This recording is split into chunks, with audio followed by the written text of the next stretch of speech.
Hello, I'm Delroy Corinaldi and I'm a trustee at New Philanthropy Capital. Today we'll be interviewing Samuel Kasumu, a former number 10 advisor and the founder of Inclusive Boards, and we'll be asking him, how political should charities be? This comes at a time of NPC being 20 years old, been helping philanthropists and charities to maximise social impact in the lives of the people they serve. Samuel has been at the heart of government, the heart of number 10, civil society and communities lead. We just want to find out a little bit more about Samuel. Hello, Samuel. Hey, thanks for having me. Could you just, for the listener, because getting to number 10 is no easy feat. People hear number 10 every day, like, it's a walk in the park, but to actually become an advisor there is a whole world in itself. Just give us a sense of how you got there. What were your biggest achievements? And just thinking back 20 years, was it your dream to go to number 10 Downing Street? And then thinking ahead 20 years, where do you see yourself from here? Wow, it's a very loaded bunch of questions. I think, so 20 years ago, I certainly didn't imagine that I would have ended up in a place like Downing Street. 20 years ago, I was 14. I think I had been to my third school in 2.5 terms at that time, and actually my main objective was to get into a school that I would stay in for a slightly longer period of time, and hopefully eventually get some decent GCSEs. So and obviously to try my best to stay out of trouble. So that was what my objective was 20 years ago. How do you get to a place like number 10? Well, I was in number 10 and I was very much an outsider. And so you had maybe 3 sets of people in number 10 when I arrived. So with Boris Johnson, you had folks who were part of his City Hall group. So they'd worked with him when he was Mayor of London. You had folks who had run the Vote Leave Brexit campaign.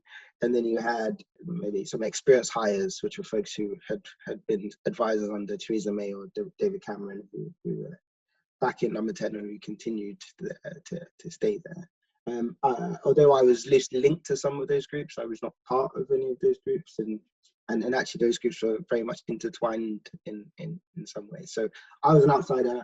I came in because I had a unique, well, they thought I had a unique, the Prime Minister thought I had a unique set of skills, and I understood how politics worked. I suppose they were compelled by some of the things that I felt you could achieve when in government. And I suppose where do I see myself in 20 years' time? Probably just doing what I've always done, just try to open the doors of or the corridors of power for people from underrepresented backgrounds. Biggest achievement in number 10, people ask me that question all the time.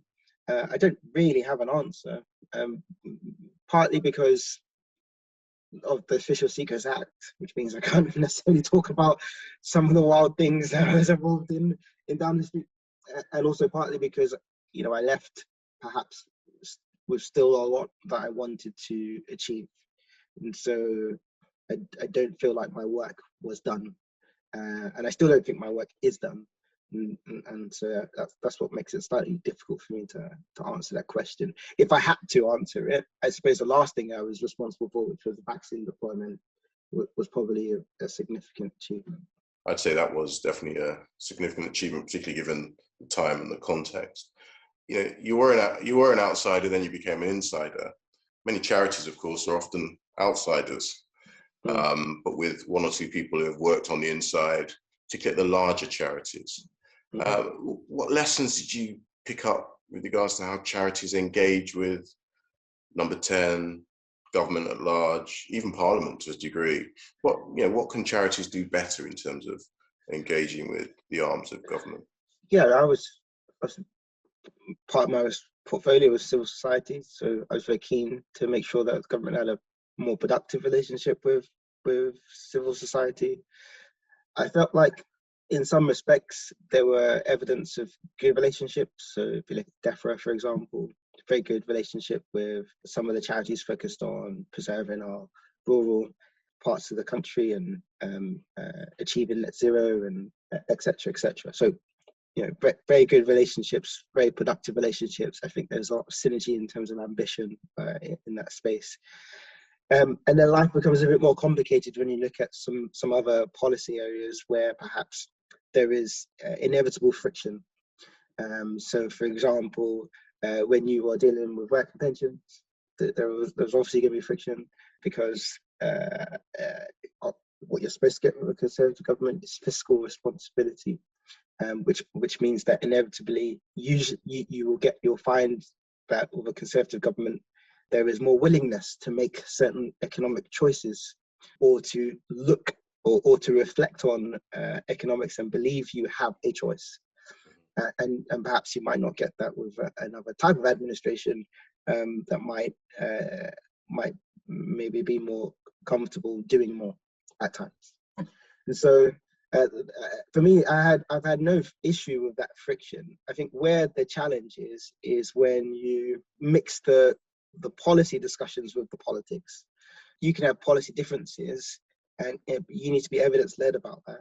You need to have really strong relationships with people so that they trust you even if they don't agree with you.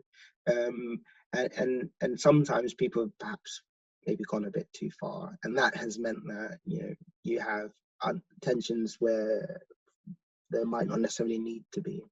And we know there is a really clear overlap between folks, a lot of folks who are really interested in civil society, and a lot of folks who of course go on to be Labour MPs or what have you. And so I would say that sometimes people's motives are not always pure as well. It's easier to see those occasions than people might think. Maybe that's the most polite way for me to say that. Well, I mean, it's quite interesting what you said there, because you went straight for they could become Labour MPs, right? Well, no, they could. They do. Right. So it begs that broader question.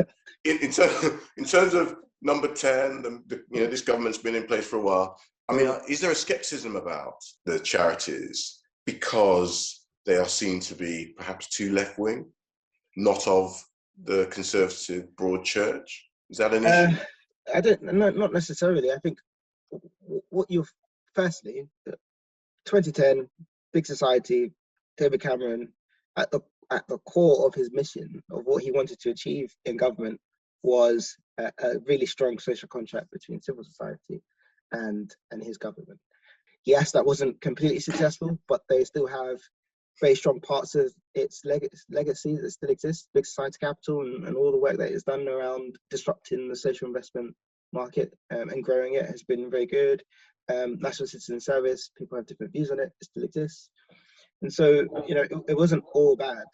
And so I always tell people that a Conservative administration will always want a productive relationship with civil society at local level.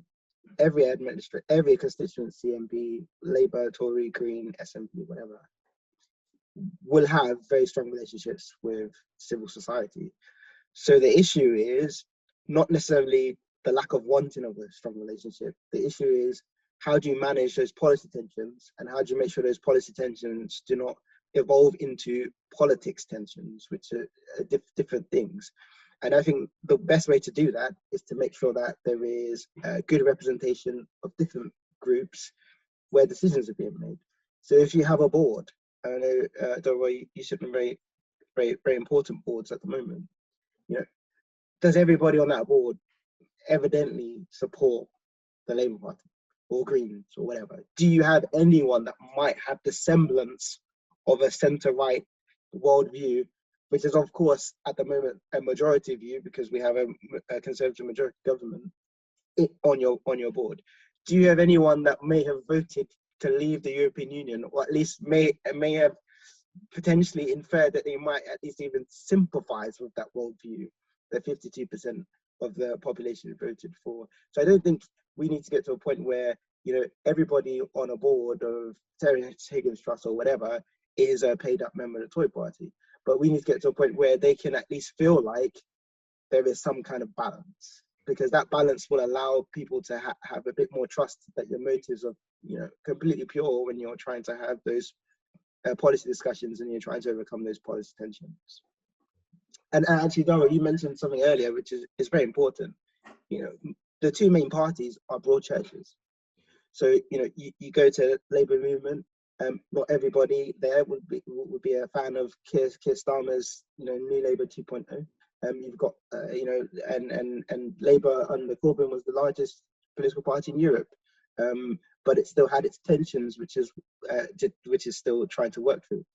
Completely the same with the Tory party. You've got folks who were, you know, your hard-nosed Brexiteers, but you also got One Nation Tories who, but you know, believe in to a large extent in making sure there's a strong and productive welfare state and the like. So, and the reason why I say that is it's important to recognise that they are broad churches. So nobody expects every person in civil society as a senior leader to think the same way, because nobody in a political, not many people in political parties think the same way as well.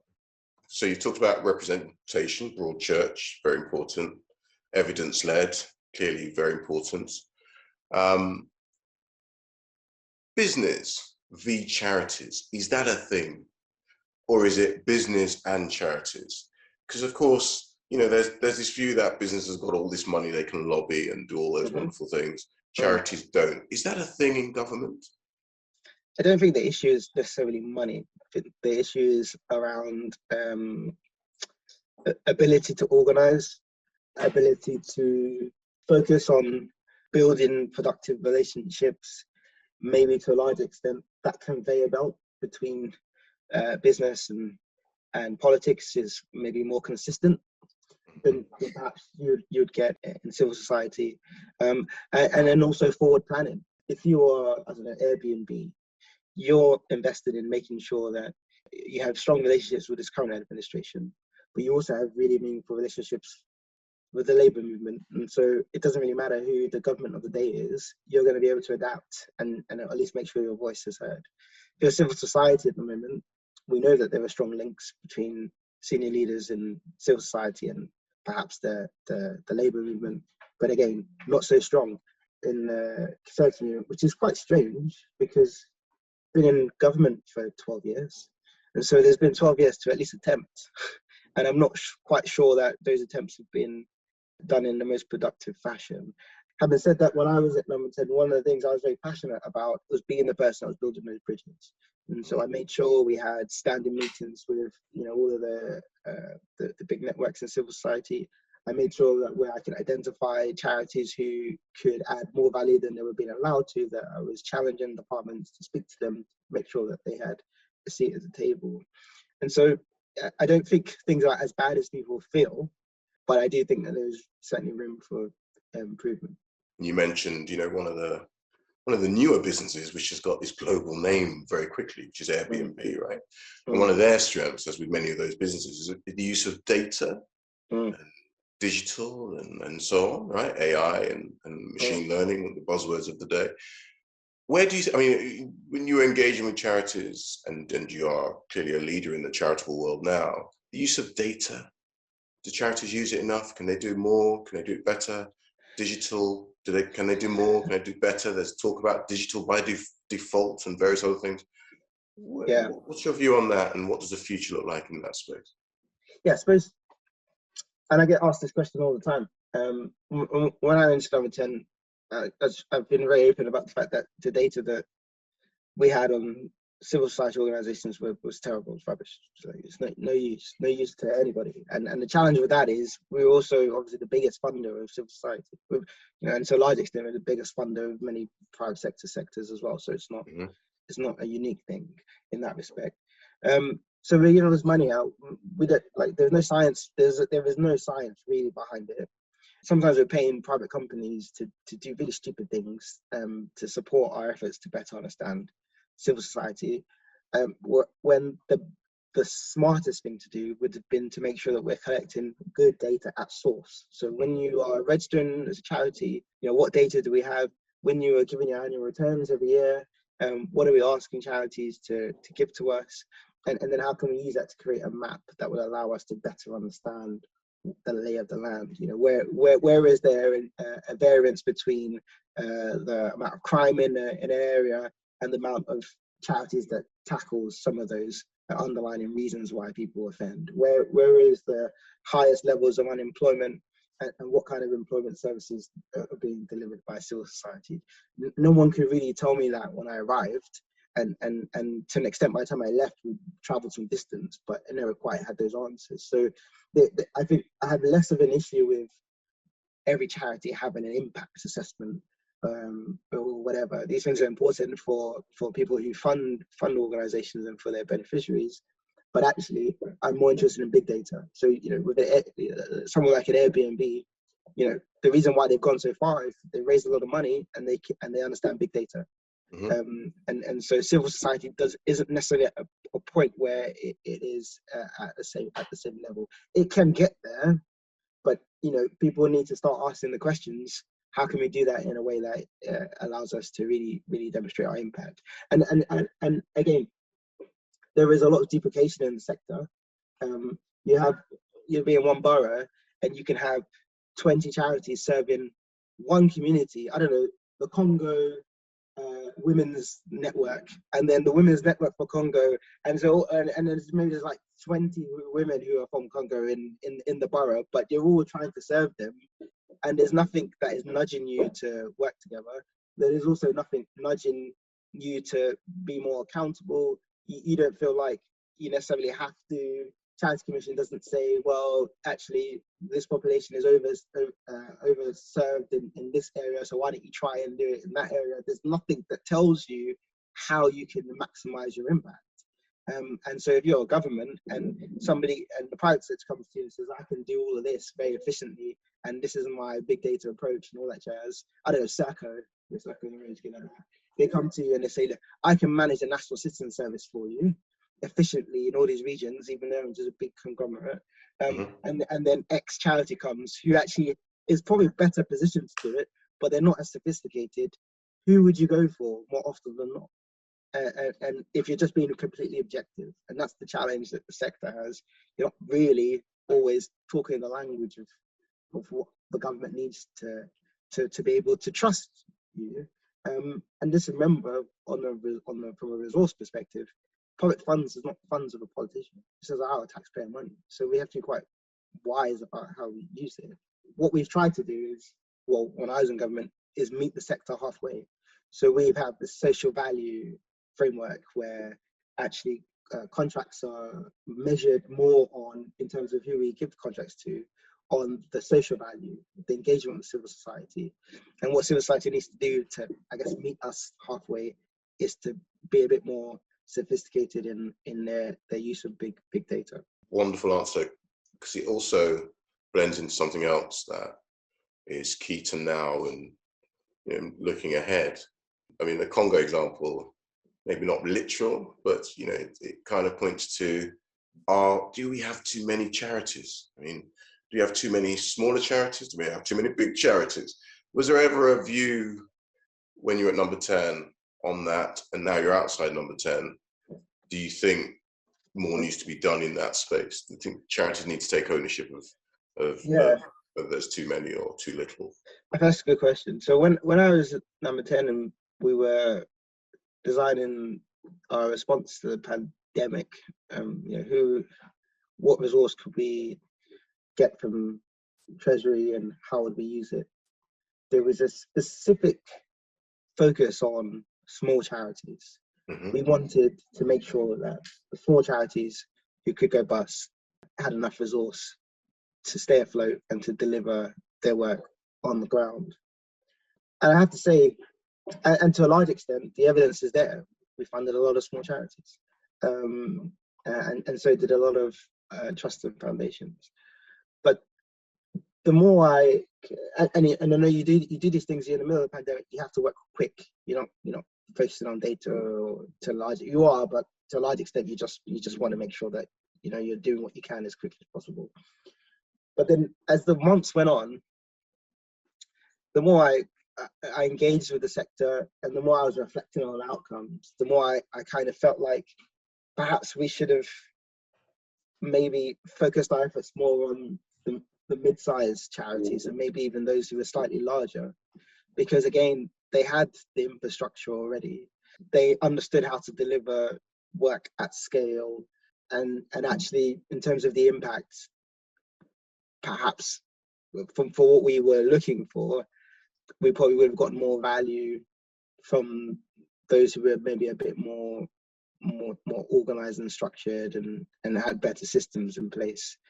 And that's a very strange thing to reflect upon, because at the time everybody was just small charities, let's support them. But most small charities are volunteer run. Most small charities will have a relatively small team, and most charities will probably already being supported through more local provisions. And so from a central government perspective, if I could go back in time, I reckon I probably would have started with the slightly larger organizations and got them round the table a lot quicker, and maybe focus my energies on them, which is, again, quite a very strange thing to reflect on. But it just, in my experience, or the experience I had, I felt that's probably where we probably went a bit wrong. Did the whole COVID experience shape your view on that? Because of course, it's an emergency time. We're looking for natural partners and allies to go out there and get the message across. Trusted partners and trusted voices. Did that shape your view on that? Yeah, to an extent. I think that there were different phases in the pandemic. So at the first phase, a lot of the focus was on how can we make sure we support the most vulnerable. And I think that my reflection then was the best way to do that is to focus on smaller organizations and make sure that they can support those most in need. I think we probably got that wrong, and we probably should have focused on the slightly larger organizations with stronger structures in place.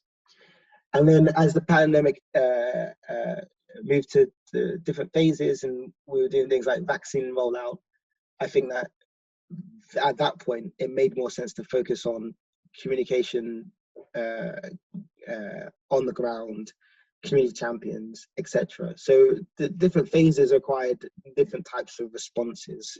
I'm not saying that we should have just focused on large charities early on, or we should have just focused on smaller charities when we're doing vaccine deployment. You need a blend of the two, but perhaps we didn't get the balance right at the beginning. But by the end, as people would have seen through the vaccine deployment, I think we got to a point where we did get the balance right. So we had guys like St. John's Ambulance who were basically at the coalface of vaccine deployment. But we also helped design this Community Champions Fund that was funding guys on the ground. And so I think we had to learn quickly, and we did. And people can probably taste the difference between the beginning of the pandemic and the latter part of our experience until I left. I mean, I remember, because I'm slightly older than you. You don't look it. See, we need to do another podcast. This one, the Don't Look It podcast. I like the sound of that. But I remember when Oliver Letwin,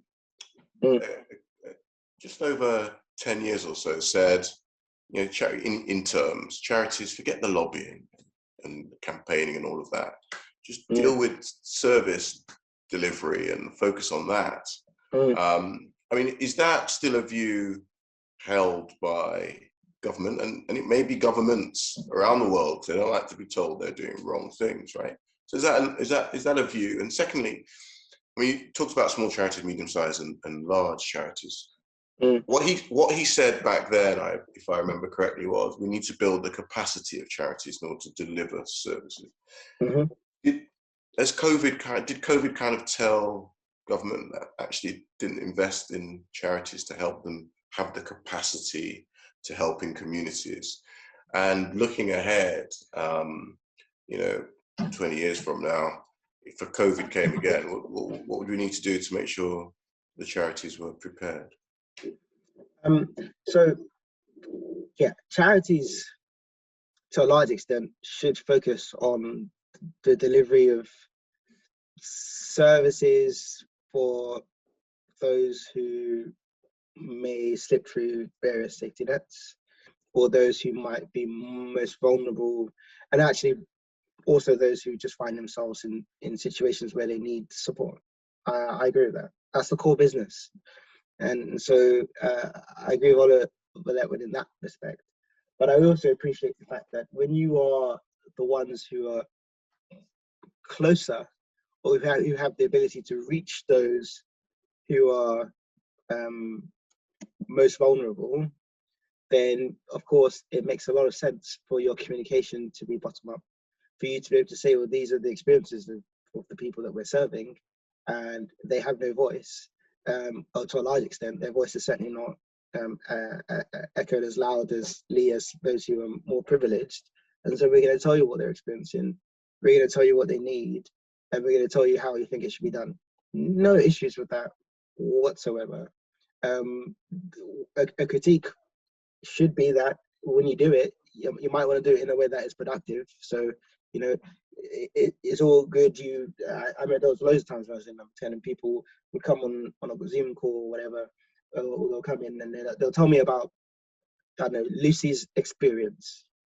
And Lucy's had a really torrid time and everybody has failed Lucy on X policy area. I would never take away from Lucy's lived experience. But as a policymaker, I'm thinking about 60, 70 million people. And I'm thinking about how I can improve outcomes for everybody, and sometimes improve outcomes for specific groups who require additional support.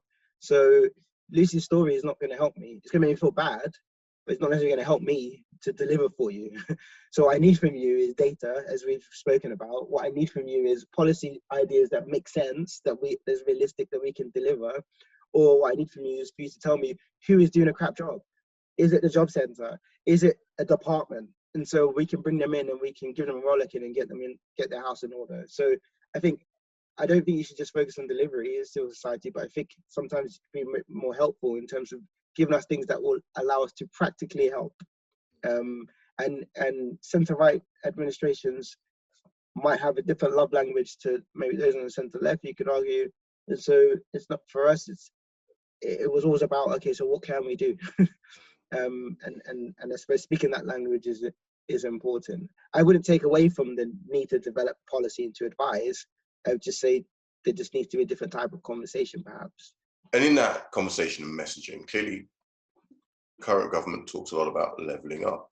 Mm-hmm. Do you think we'll still be levelling up in 20 years' time? I think that the challenges in so-called left-behind towns are challenges that have evolved over generations, the industrialization of those towns, etc. And then also we are in the middle of a tough economic period.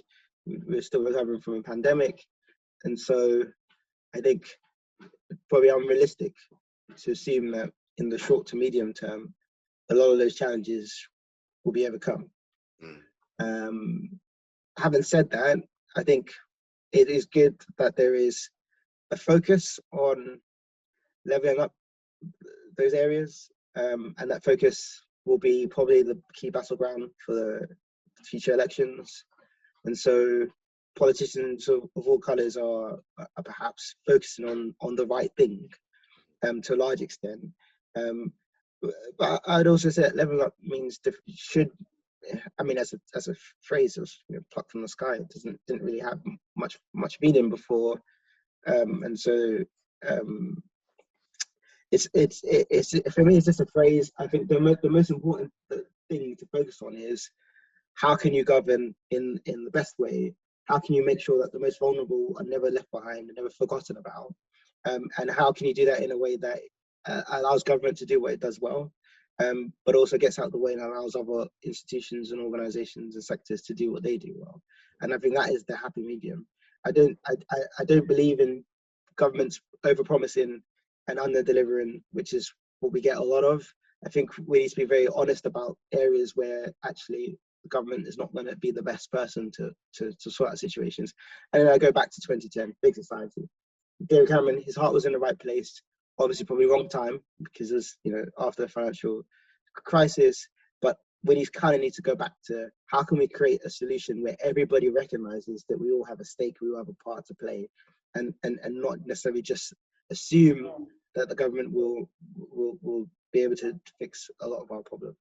I guess I'm exposing you to some of my ideological positions there, but What do you think is the biggest success charities have had in influencing government, and how did that happen? I mean, without giving away too much, where Treasury was when we started negotiating this quote-unquote bailout for the sector, and where it landed was very much because of the role of certain people within civil society, so key players like NPC, but also NCBO at the time, and others. So I think that's probably the most significant win that you could probably take over the last few years. But I think as a sector, there is a lot more to do around building strong relationships with certainly this administration. And I go back to the best way to do that is to build trust, and the best way to build trust is to demonstrate that actually, as a sector, you're not just a bunch of people who have one political or ideological position. You're a broad church, because people who have centre-right views also care. But, they also care about the most vulnerable. Maybe some have a funny way of showing it, but they do care, and they should be involved in these conversations, and they should be on the boards, and they should be in senior leadership teams, and they should be breaking bread, and that is probably going to be the strongest way for you to be able to show that you're a broad church. Well, being a bit current then, because we've now had these the local election results are now filtering in. The various parties are saying their various things. If you're a charity today and looking at that landscape, does it change? Should it change at all who they engage with? Their limited resources? Does it actually get them thinking, right, in 2 years' time there'll be a general election?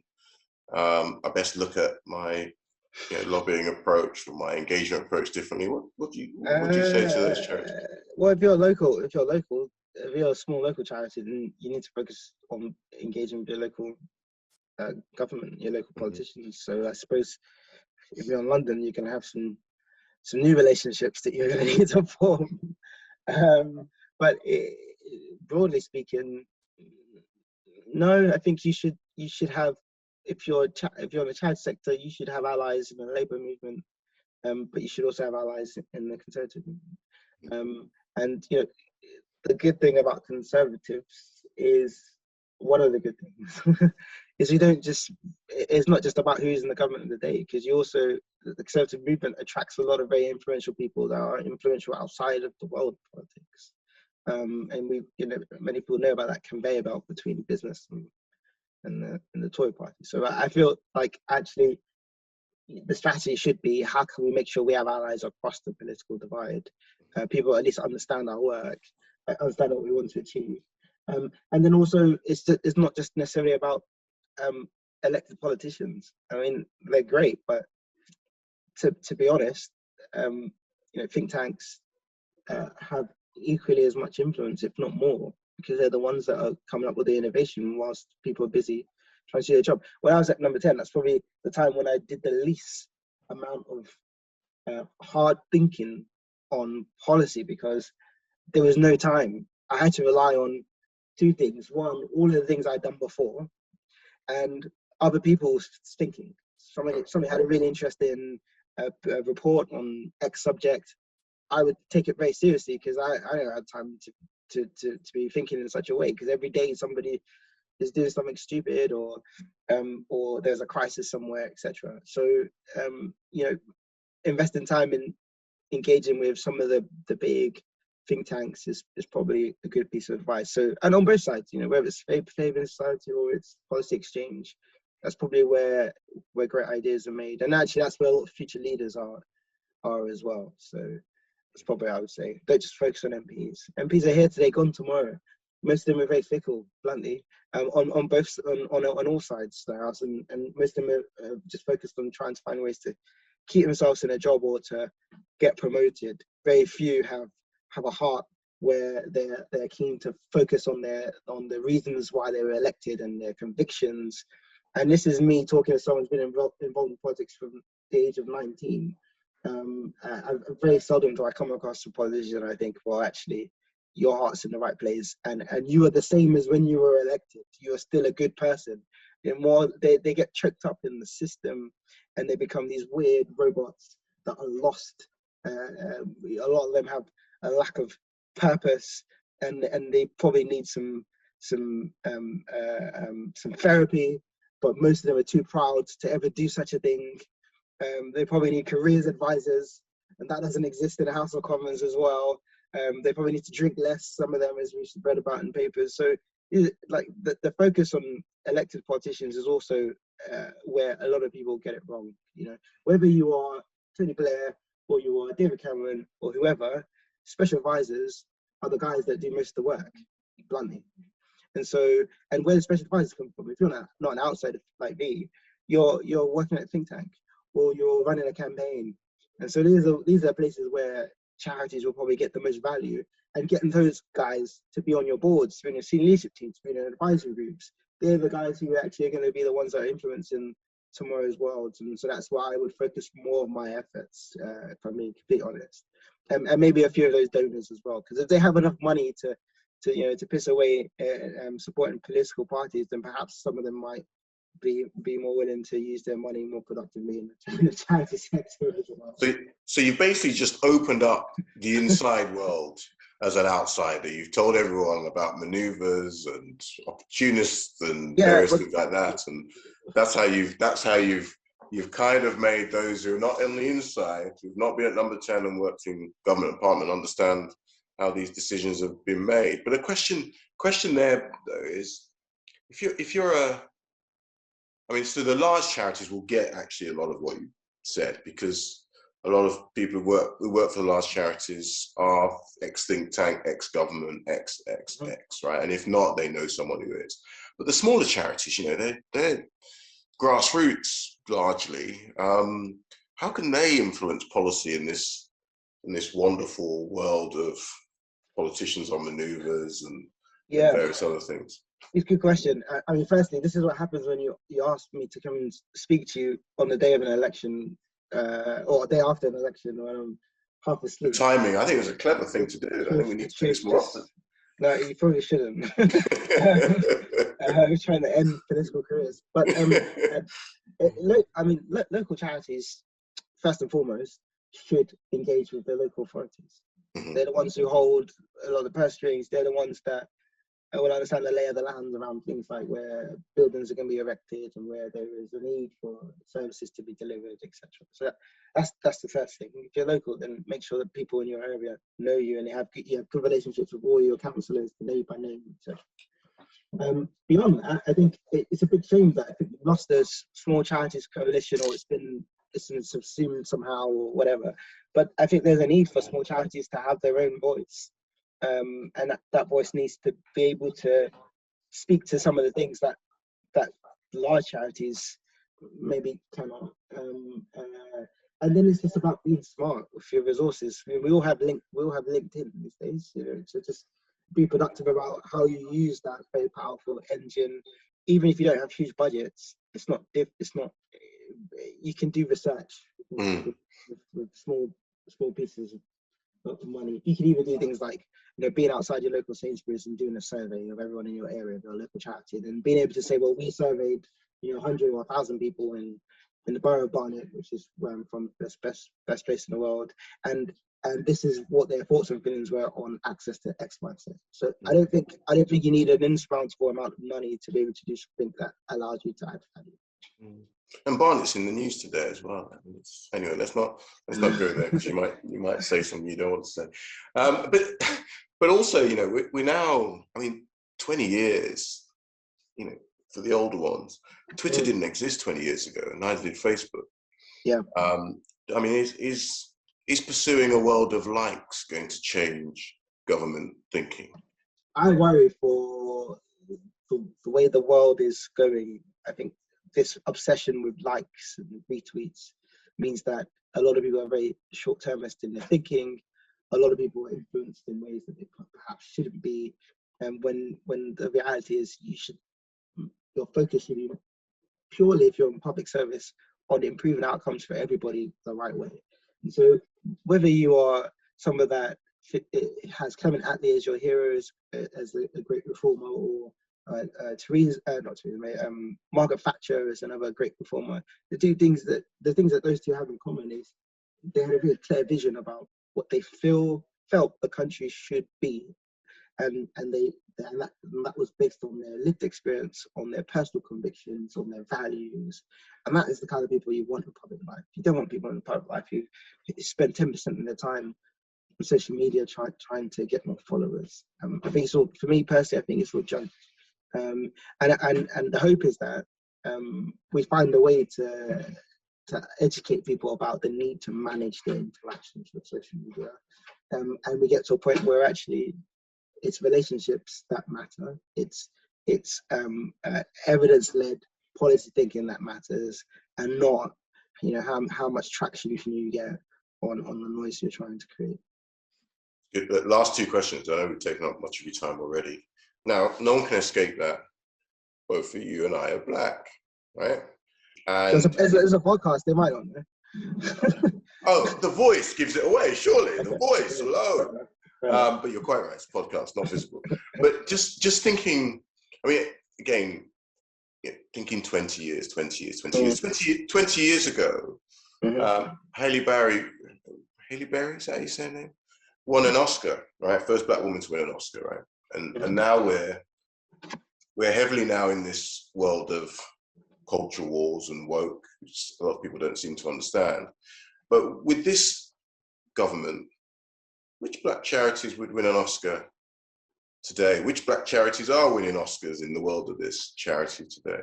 I mean, black-led charities is an interesting subject. Probably that could be a whole podcast session within itself. I think obviously pre-2008 there was a particular level that these charities were at, and then, you know, like most other charities, they suffered as a result of the economic crash.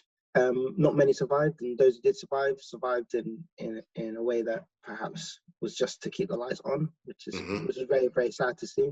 And then you've got some who are trying to rise. So Voice for Change, I know we worked with when we were trying to deliver some of our response to the Windrush scandal. And Kunle there, he's someone with, I suppose, a productive relationship with both sides. And when I say both sides, to both Labour and Conservatives. And then there's a charity I really like called CAN, Caribbean African Health Network, based in Manchester. I like them because they're very relational, but they're also open and honest. I mean, I read yesterday in The Guardian, they were quite critical about the government's upcoming review into the pandemic. But we trust. We always open the door to them because we knew that their hearts were in the right place, and so they're quite good. But by and large, there's a lot of work that needs to be done to rebuild black-led charities. So I know we were very supportive of the work of the National Lottery in trying to establish a fund. I think it's a £50 million fund to help to build that infrastructure. But to be honest, though that is important, what I'd love to see is just more black leaders in civil society organizations across the board, more black board members, which is why I set up inclusive boards, not just black board members, but I could see that the reason why people were not on those boards were not because there was a lack of talent, there was a lack of access. Yes. And so there's that, and then board, civil, senior leadership level, we just need to get more diversity into the sector. Funnily enough, very quickly, I published a report maybe 6 or 7 years ago, and I was shocked because what I found was that the charity sector was less diverse than the FTSE 100. And so all this focus was on the FTSE companies and all the resource and all the ministers, and I was like, yeah, but these guys are supposed to be the ones that are supposed to be the leaders. They're supposed to be the ones leading by example. But they were worse. It was a shock. It was a complete shock, and I'm not sure if things have gotten much better. But it might be a piece of research I might want to do. Well, I mean, I don't know if an interviewer should be allowed to express a view, but I'll just say this: I went to a gathering to celebrate a particular leader over the weekend. I got invited. So I'm not sure they wanted me there all together, but someone said to me, "Gosh, how white were we?" How white were we 20 years ago, 25 years ago? And the question then is, where have those people gone on to, and have they actually encouraged diversity? And I think that is a a huge question, particularly when you look at the opposition benches and the government benches and so on. I mean, there's a much deeper conversation, I think, to be had around where it starts and where it ends. So I think it is a very important one. Yeah, just on that point, those things never happen by accident. So with Corbyn in particular and the Labour movement, big focus on Black women. A lot of the work that people don't know I did as a 19-year-old. It's the reasons why you're seeing Black and Asian members of Parliament on those Tory benches. So it took somebody to say, well, I'm going to be part of the solution. I'm not going to just wait for somebody else to do it. Things need to change. And so, and it's the same thing with women in Parliament. There's increasing numbers, so there's more work to be done. So with civil society, I'm very passionate about saying, look, when you see that something isn't quite where you want it to be, you are part of the solution. Everybody has to play a role, whether it's mentoring, enabling. If you're using an agency, if they give you an all-white long list, sending it back, whether it's all male, sending it back. Everybody has a part to play, and it's not rocket science, and it's totally possible. So leadership, culture, values, purpose, it matters across big, small charities and into business. Just the last question then. I mean, this is about NPC celebrating its 20 years, but also looking ahead 20 years. And NPC doesn't exist unless the charitable sector exists, really, unless NPC is working in partnership. So just, what would be the role of NPC, do you think, going forward? What does 20 years hence from here, 2042, if I get my maths right, what does that look like for NPC? What do you see their role as being? And actually, what does the charitable world look like potentially then?